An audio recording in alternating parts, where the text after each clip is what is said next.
Let me tell you a fun fact. Within the last 2 centuries, more than 90% of the world's millionaires have been created by investing in real estate. But if done incorrectly, without the right knowledge, required skills, or partners, it can also create a ton of problems and a lot of sleepless nights. You feel like sometimes there are way too many gurus out there trying to sell you on a weekend course or just too much noise to cut right to the facts? Yup, we did too, and this is why we started this podcast. Our goal is to provide real estate investors, entrepreneurs, and enthusiasts with all of the most recent knowledge, secrets, tips, tricks, and tactics so that you can grow your own portfolios, increase your returns, net worth, and most importantly, create generational wealth for you and your loved ones. Remember, this is your real estate career. Information is your sword and shield, so eat hearty, prepare for battle, and grind your way to victory. My name is Tejas Gosai. I'm joined by my partner, Jeremy Moyer, and we welcome you to the Real Estate Investor MBA podcast.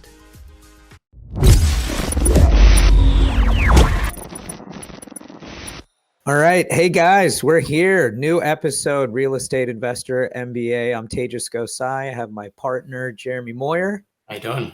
And we always have a great show. We always start with a thank you. We've had almost 60 episodes now, a ton of great guests.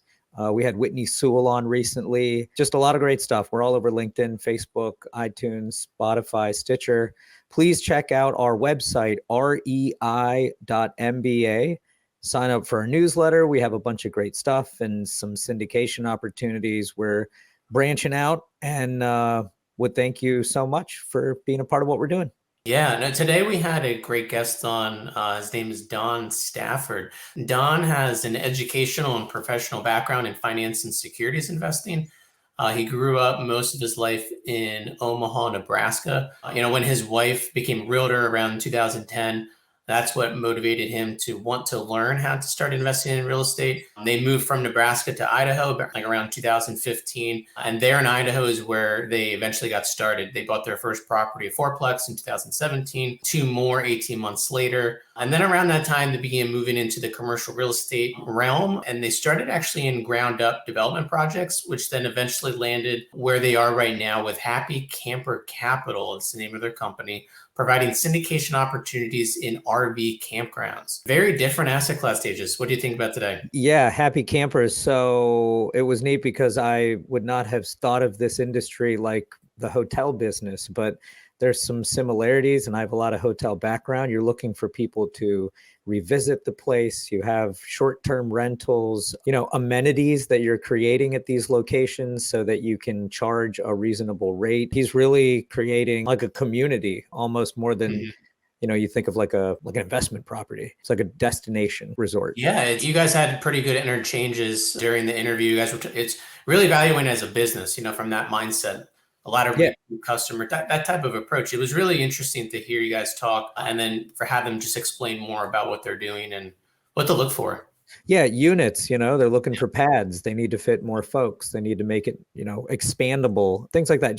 Just neat, different asset class. We never get to do this. Yeah, it was a bunch of fun. Welcome back, everyone. We're excited for our interview today. We have Don Spafford with us. Don, how you doing? I'm doing great. Thank you. Don, thanks for being here. My pleasure. So Don, for some folks who are listening, not familiar with you and what you do, can you just take a few minutes and give our listeners an idea of who the real Don is and how you originally got involved in real estate? Yeah. Well, it might be, I guess, hard to get to know the real me. I'm overall, I guess, in my past life, I'd say, very much an introvert. So it was very hard for me to really socialize, I guess, to have people really get to know me. But yeah, my background is in finance and investment science. I actually planned to go into a role as a portfolio manager or a financial advisor. But what led us into real estate was, I guess, indirectly through my wife. She became a realtor about 10, 11 years ago, and began working with investors right from the very beginning. And that's kind of where, at least for me anyway, my first insight was to want to learn more about how we can do that as well. And that was, at the time we lived in Omaha, Nebraska, but I had no idea really how to do it. We didn't have any funds to do it, or I was not aware of any creative financing methods, things that people could use. But I just kind of started learning, reading some books. Then we moved to Idaho Falls, Idaho in 2015. And it was after that things just kind of really started to take hold, I guess. I learned about bigger pockets. It's kind of where I really got my advanced education, I think a lot of people have as well. And that is what inspired me to push more to find a first property. So we bought a fourplex in 2017. So almost at this point, just shy of 5 years ago when we actually closed on it. And from that point, I was like, okay, this is what I want to do. This is my plan. I knew that I gave myself that point, even a 5-year goal. I just started, just my first property. I had no idea what I was doing, but I was like, in 5 years, I want to be able to have the option to retire if I want to have enough passive income from rental properties that I can live the life I want to live. And so I set to work doing that. I wasn't quite sure, how I was going to do it, but I knew that it could be done. And that's all that matters, right? Yeah, that's right. That's exactly right. And, honestly, even at that point, I had no idea 5 years later that I would be doing the things I'm doing now. It just didn't even cross my mind that I could be doing these kind of things. I just assumed, okay, we keep buying fourplexes and build from there, but things just, naturally branched out into bigger and better. It's amazing. Great. I feel like, I don't know what to say, just I feel like that's usually, it's a commonality, like, investors taking risk, believing in themselves, stepping out on faith, usually not knowing what they're doing the first property or two, right? You learned a lot, and then you just, you have that vision, right? You know where you want to go, and you just pursue it. And that kind of, I think that's a really good segue into, the next question is really in the main topic of our conversation today is what you're doing now and what you're doing today with the investment group that you're with them, investing in RV campgrounds. Yeah. It sounds super intriguing, while networking, I usually don't come across a lot of folks that do that type of investing. So I think it's awesome that we have you on, have this conversation. So for listeners who just heard that and are like, what the heck is that? Can you RV? Yeah. Can you give us a few minutes, just a brief overview of this asset class and what it entails? And then I'd love to dive into some details from there.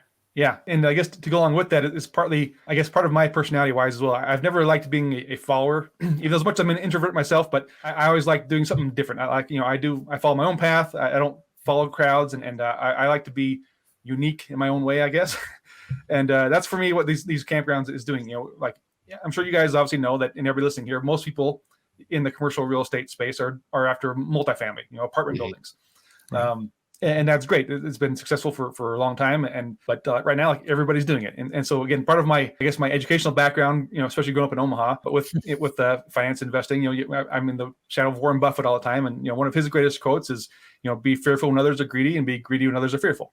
And so for me right now, I saw these. There's a lot of, I guess, greed, right, in the multifamily space, and so just like in real estate in general, right. There's a lot of people that are just being very, very aggressive, overpaying for a lot of things, and just to get in some deals, which for some folks I think is probably not too wise. So for me, I was the last year and a half or so pursuing some deals in multifamily, some that I could either purchase on my own, some smaller ones, or some JV deals, some like small medium sized opportunities, or something larger to syndicate. But I was just, for myself, my own personal expectations for returns, I was not finding anything that really satisfied me. I don't want just an average deal just to have something. I want those unicorn deals that are just amazing returns. And I was not finding anything like that. And so I started looking into other syndication deals, even just coming as an LP investor and invest in something to put my money to work. But again, I was just not satisfied with the returns I was seeing. And so I was just patient and waiting. And so come along about, I don't know, 8 months ago, maybe, I heard on a separate podcast, somebody had mentioned campgrounds. And I was like, that's interesting. I never even thought about that. Again, kind of like you guys and most people I talk to now, that most people have never heard of this and not considered it as something you could even invest in. Well, where I live in Idaho, we're on the eastern side, so not Boise. I'm at Idaho Falls, which is about an hour and a half away from Yellowstone Park. And so this is a very high camping area. All my neighbors have RVs or campers and go camping all the time. And so I thought this is kind of a unique opportunity. I could try to reach out to some of these people in that space. So I started going to webinars and meetups with people that are specifically campground investors, mainly just for me at that point, offering to be a boots on the ground. I was like, I could, go check out some stuff for you here in this area, send videos. My wife's, again, a realtor. We could help with the purchase. And just in networking that space, I met a couple guys, Adam Lindy and Justin Hoggett, who had just recently closed on their first campground property in Iowa.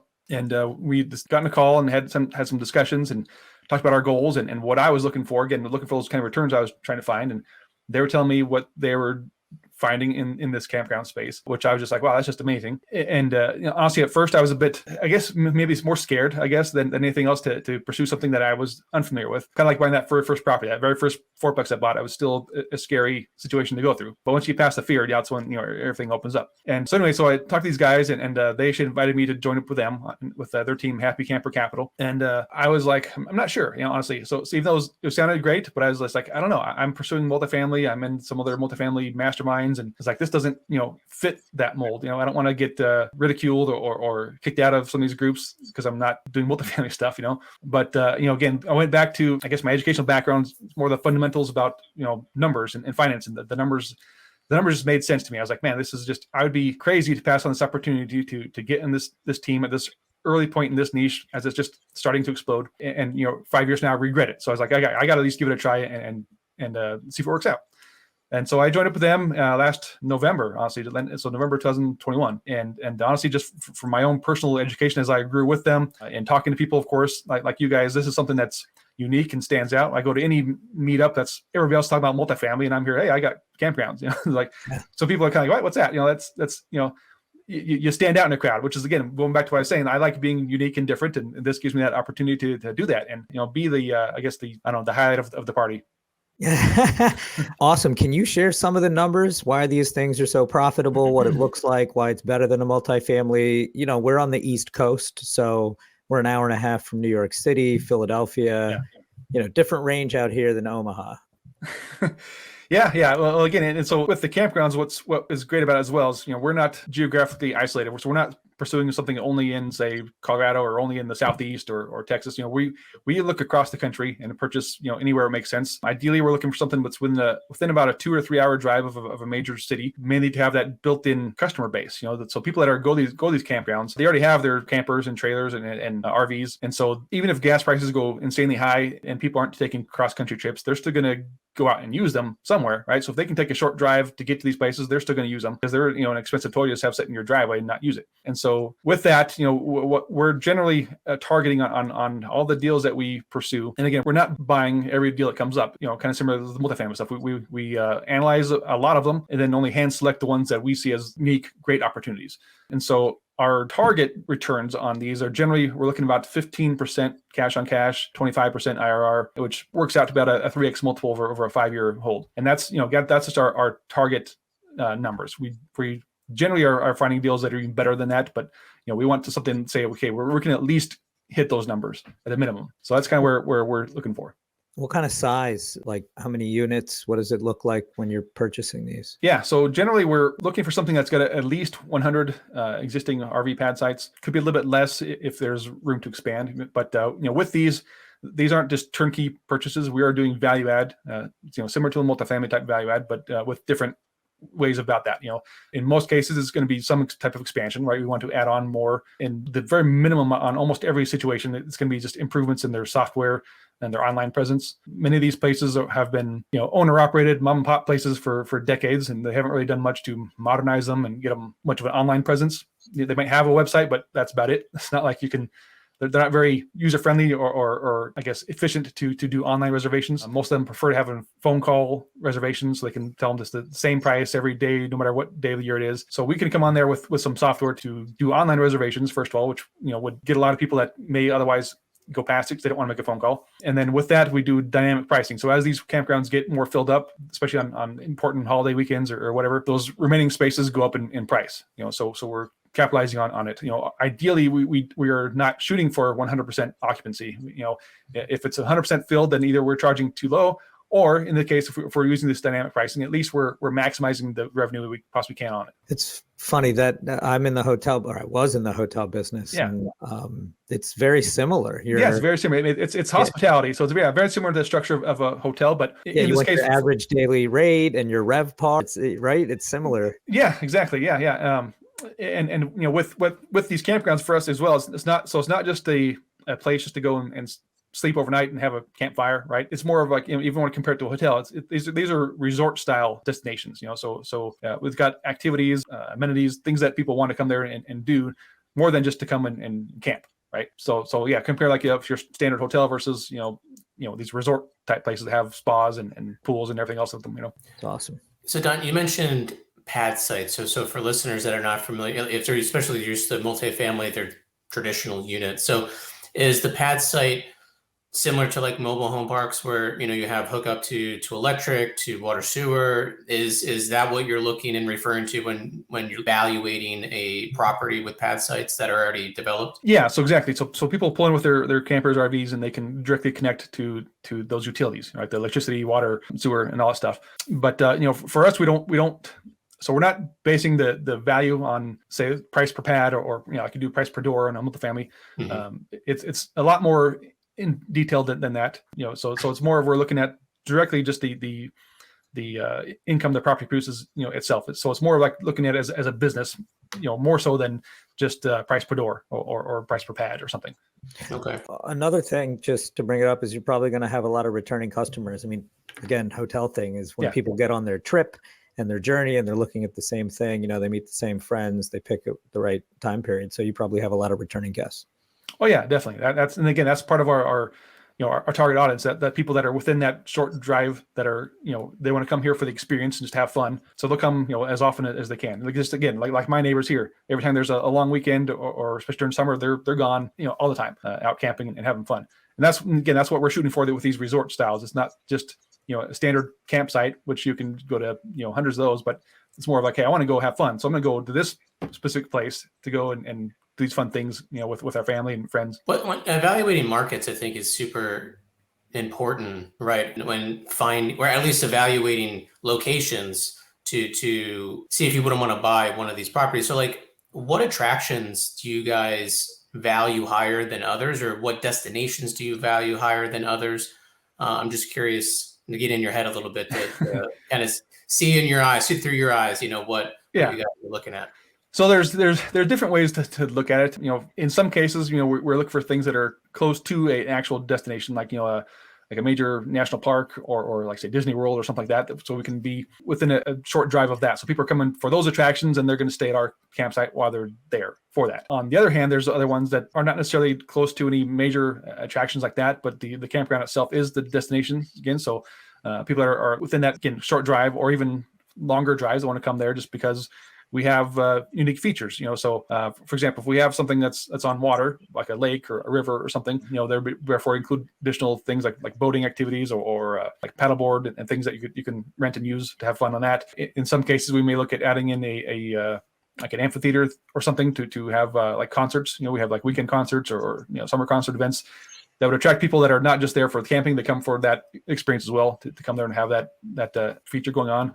On most of our sites, we'll have potentially some cabins or other form of like a short-term rental for people that want to come, just even they don't have a camper RV, but they want to come there for that specific site, for the activities are there, and have a unique, like, glamping experience, so they can take their pictures for Instagram or whatever. That's great. Twitter.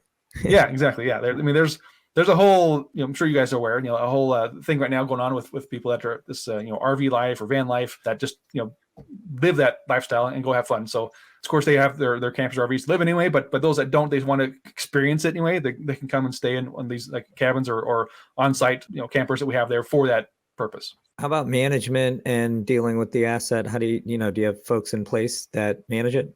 Yeah. So obviously, on site, we're going to have a campsite manager that is there to watch over that, and of course staff on hand as well to handle all the things that come up with the people that are staying there. But we also have our own separate management company called Beyonder Camp that oversees the management of these campsites. And so they'll of course oversee our own, but they also can oversee third-party campsites that aren't ours. So they're the ones that are more like, we'll say, like the asset managers that are compared to like multifamily. They'll be the ones that are overseeing the property manager, we'll say, to make sure everything's going as expected. With that, of course, we include our own software that they can use, like as we talked about earlier, and they'll provide therefore the training for that manager and the staff to have things run the way we expect it to be ran, not the way maybe has been done. But of course, when we take over, we want to keep on all the staff if possible, if they want to stay, to of course have a smoother transition for us. And then of course over time we'll evaluate their actual performance and make changes if needed. From a financing standpoint, like with bank underwriting, I'm curious on how banks evaluate this. Kind of like a hybrid asset class between, Tate just mentioned hospitality. I mean, we have short-term rental, throw in a little bit of mobile home parks with the pad sites, right? I mean, it's kind of asset all by itself, the asset class by itself. I'm curious how the banks evaluate it. Like, what do they really hone in on?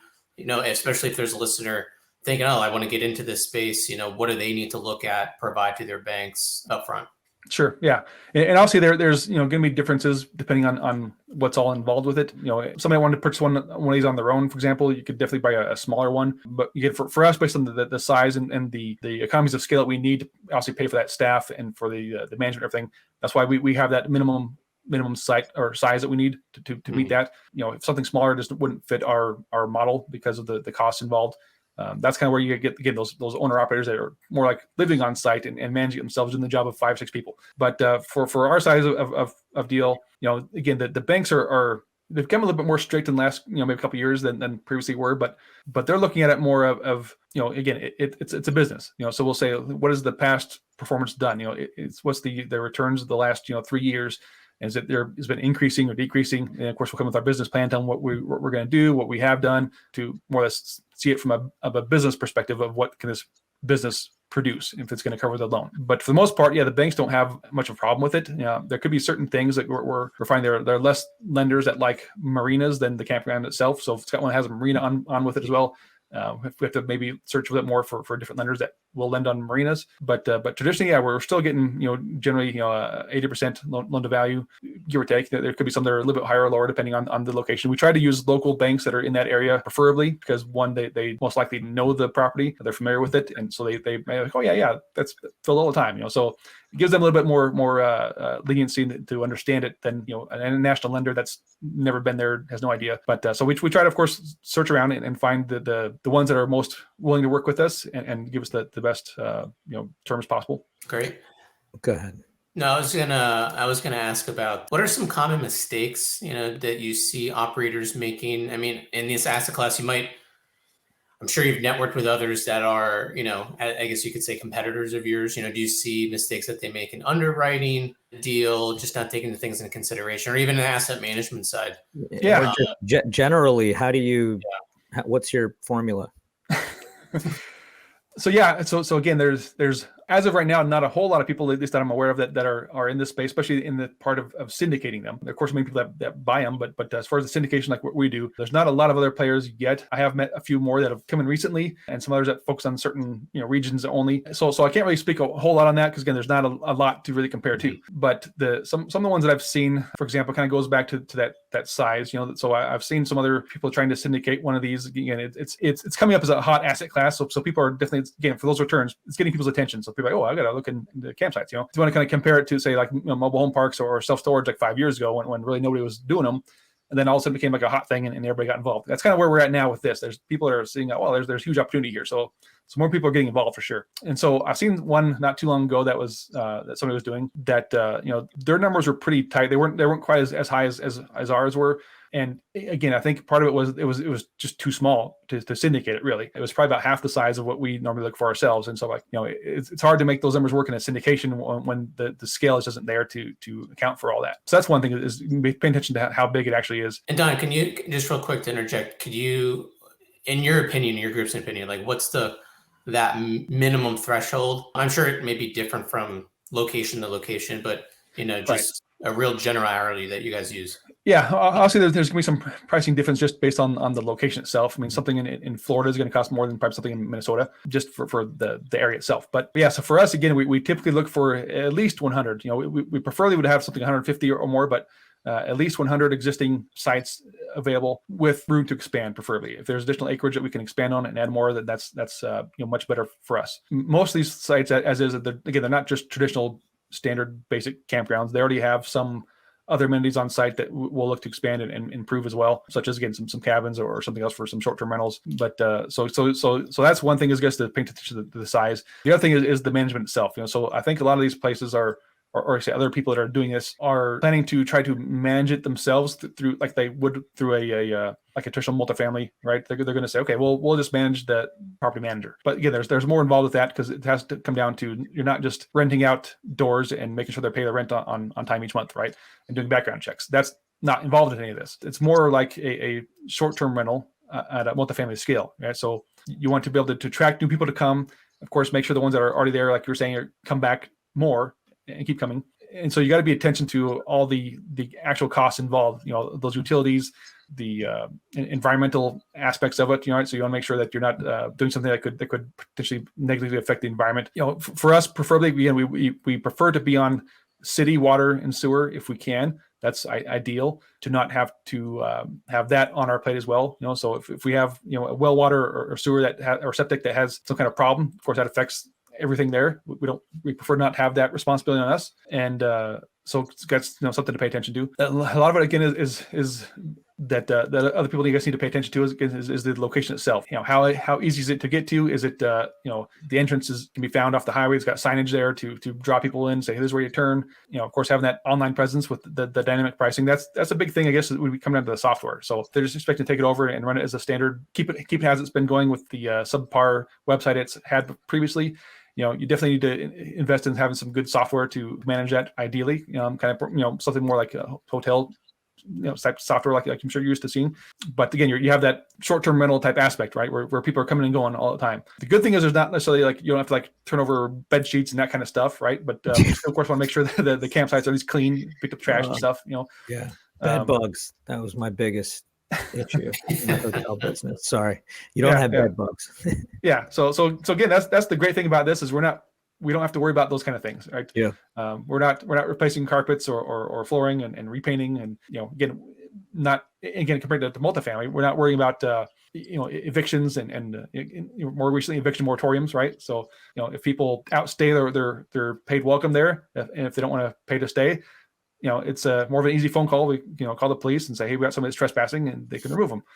So much easier process than going through courts to get somebody out. But again, in most cases, that's not likely to happen anyway. People are there just to have fun, and they get a home to go back to anyway. So, and again, for us, another thing, I guess, that, if you want to talk about what differences between us and others, some of these campsites are kind of built more for long-term people that are staying, like they'll stay for several months or even almost like long-term, almost like a mobile home park, basically, where people could stay really residing there. That's not our ideal situation. We prefer more of a transient situation. So, if there's people that are, let's say if it's like 80% long-term and 20% transient, we're going to slowly crank that to be more transient and less, long-term. We'll of course raise those rents for the long-terms. If they want to stay, then great. If they move out, then great. We'll turn those into the shorter transient terms, because the transient ones ideally generally are going to produce higher revenues anyway. And of course, just in general creates less problems for us too. Ding, ding, ding. I got to ring the bell. Jeremy, we're getting to time. Sorry. Yeah. No, I have, I think I like to get a really concrete, good picture in my head, and I'm sure, our listeners might as well. Can you give us just a deal example or two of a property that you guys just recently underwrote and purchased, or either maybe even better, that you walked away from because of something that you guys found in due diligence? Just throw some numbers out there, just kind of, paint a picture so we can kind of get an idea of what one of these look like. Yeah. So I give you, I guess, two of those. So we have one that's currently operating in Iowa. It's, I think, just recently completed its first year of operations. On that one, we had actually had a lower projection. It was an early on deal in this whole syndication thing. So we weren't sure. We wanted to, of course, be very, very conservative on it. So on that one, I think we had projected first year returns to be like about 8% in the first year. It ended up the actual returns were closer to 12. So we definitely way outdid what we expected for that first year. So that one's been going well, I would say. In fact, we even came up with some unique ideas. One of the questions I get a lot from people is, what do you do during winter? Like the ones that are more seasonal, that are the northern states that are cold and closed down during winter. It's like, well, there's still things you can do. The cool thing about these campsites is, you can be very creative to come up with unique amenities or things you can do to create new revenue streams. And so the one in Iowa, for example, is we recently had during this last winter, I actually an operator there that has a business for one of those like drive-through Christmas lights. He's like, hey, can we use your campsite to put in a drive-through Christmas light display? And like, hey, that's actually a great idea. If we're not getting the full utility out of it during winter anyway, it's like, we might as well do something to create some additional revenue. And so we can work with that type of business and sharing the revenue from them, let them run it, but we get some income from that, as well as have like a Christmas tree seller guy, what do you call that? Have his little sell Christmas trees in the parking lot, So just some unique ideas have kind of come up from that one. We're like, okay, there's some different ideas we didn't even think about that we can do. So one we walked away from, we had one recently, honestly, it was in Florida. It was I think about an hour outside of Orlando. So great location, great potential in this one. We had it. Well, maybe I can't say too much details because it's actually currently available on the market now. But we had it under contract, and we were raising capital on it. Things are going well. In fact, the seller was actually going to reinvest a large amount of funds back into it. And this is something we learned from this. We no longer allow the current owners to invest in their own property. They can force to invest in other ones, but not in the same one. So what happened is this one, and I think this is kind of a few things here, is the seller was on our webinar we did. I think he saw our plan and the potential we were going to do with it, what we valued it at in the next 5 years at our exit. And he kind of had a change of mind, I think. For the price we had it at, it was really, for us, honestly, a bit higher than we really wanted to offer. Even the appraisal was kind of, the appraisal came in there, I guess, but the banks were like, well, that's basically on the expansion that the owner was already underway of doing, right? He was already expanding this out a bit. We plan to finish that and do more. So this one, again, that expansion had to be already done before we closed. That was part of, because the owner was already doing it. That was behind schedule. So we asked for an extension on that so we could have him have that completed before we closed. And then so the owner here extended the time to close, but he did not extend the financing aspect of it. And he withdrew his funds that he was going to put into it. He withdrew that. And that was millions that he was putting into it. He took that back out. And so we're like, okay, well, now we got to cover a lot more funds all of a sudden in a short time frame that we did not get extended. And so we decided we're just going to back out of that one. It was not worth trying to pursue and make it happen and put any people's capital at risk. And so he of course didn't tell us why at that point. He's like, I'm not going to fund it. I'm not going to extend the funding or the financing.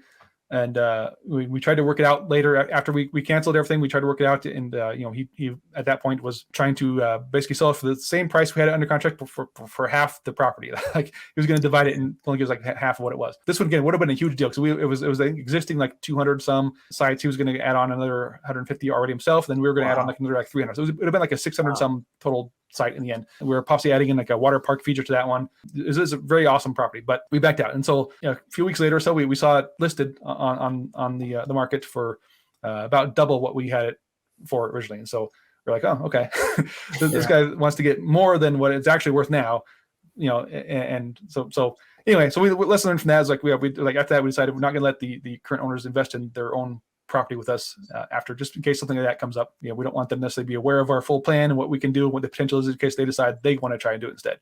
Tremendous. No, thanks for that, Don. So Don, this is our last question that we usually round out the interviews and call it the next steps advice. So like if our listener, we have listeners that are listening to this and they're interested in, what you're saying and like, oh, this is interesting. I want to look into this further. Like what is actionable that they can do next?